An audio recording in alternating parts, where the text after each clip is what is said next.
Morning, Speaker. My question is for the Premier. The internal finance documents we obtained through the gas plant scandal hearings continue to reveal much about Ontario's finances.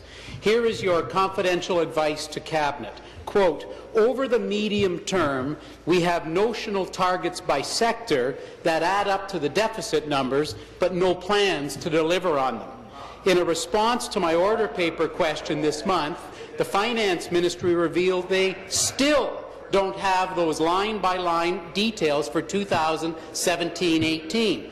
That's the year you claim you can return to balance. Premier, this is unacceptable. Either you're keeping these numbers from the public because they don't add up, or you simply have no plan to balance. So, Premier, which is it? They don't add up, or you have no plan?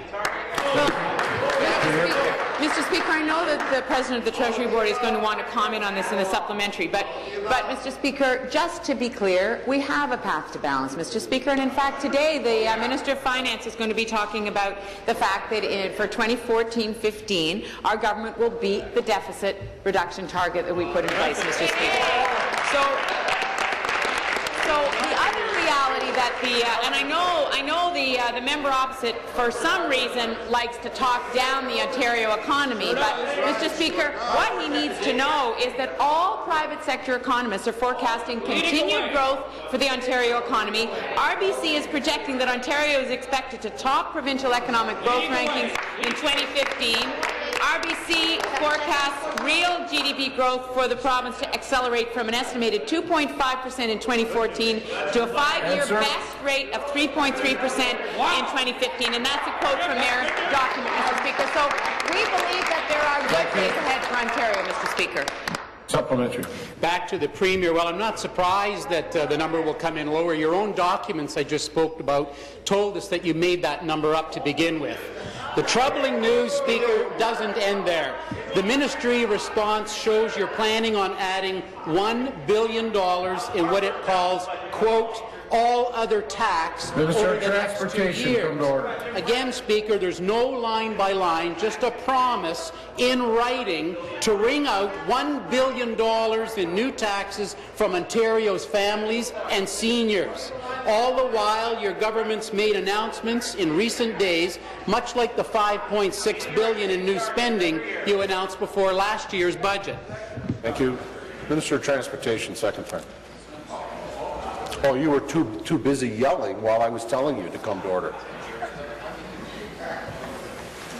Thank you, Speaker. Premier, are you going on another spending spree the Auditor General just told us that we can't afford?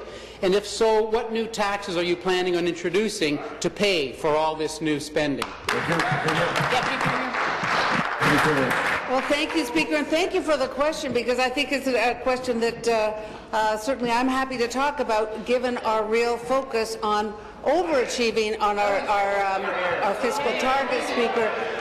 One of the initiatives that is putting us on the path to balance is the program review, renewal, and transformation process being led by Treasury Board.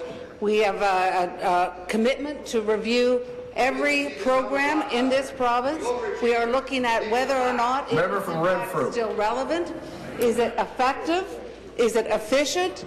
And is it sustainable, Speaker? So we are going through, and as we are going through this work, we acknowledge that every dollar counts, that outcomes are what matters to us, Speaker. Yes, sir. Our program's working. If they're not working, what do we need to do to make sure they are getting the outcomes for people? An important element of our path to balance. Thank you. New question? Member from Levy.